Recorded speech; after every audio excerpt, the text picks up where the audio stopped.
په دې ویډیو کې زه غواړم تاسو ته درې شیان در وښیم. یو هیډر، فوټر او پیج نمبر.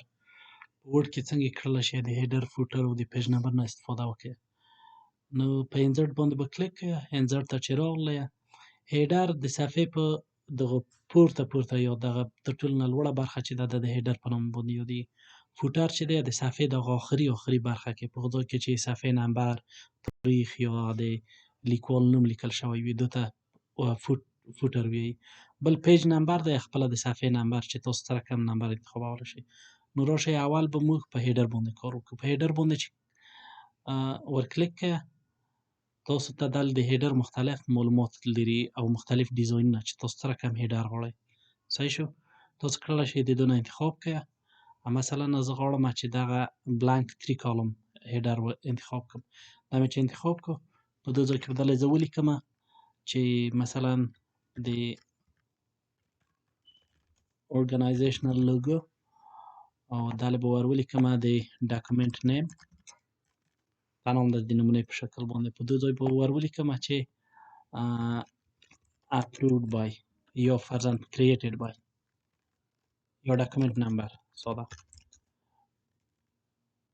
ډاکومنټ نمبر 3 صحیح شو. دا هیډر شو. نو په عین وخت کې به موږ کړلی شو چې فوټر جوړ کړو. فوټر دپاره به بیا انزرټ باندې کلیک کړو او را به شو دلته په فوټر باندې. فوټر کې موږ کوم شیان غواړو؟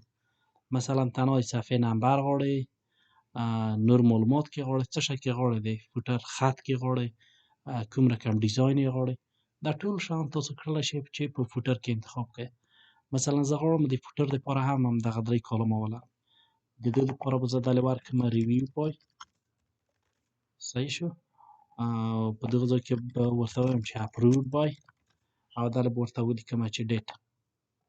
صحیح شو.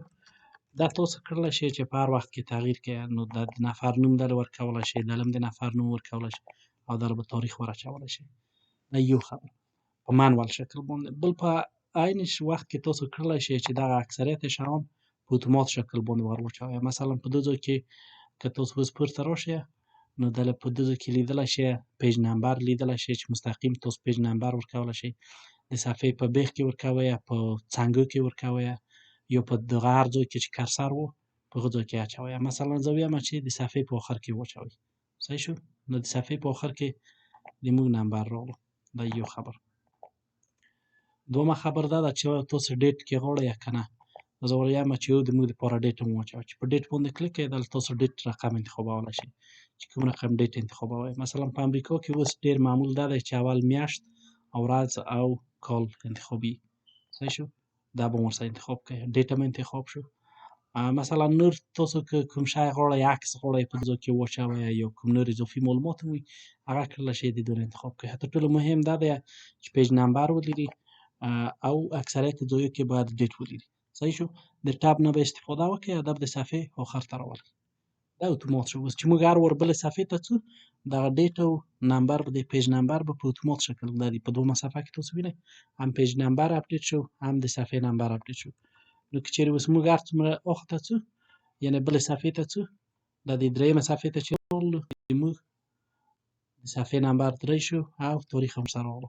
نو په دې رقم تاسو کړلی شئ چې انزرټ باندې کلیک کړئ او د دې ځای نه هیډر، فوټر او د پیج نمبر راولئ.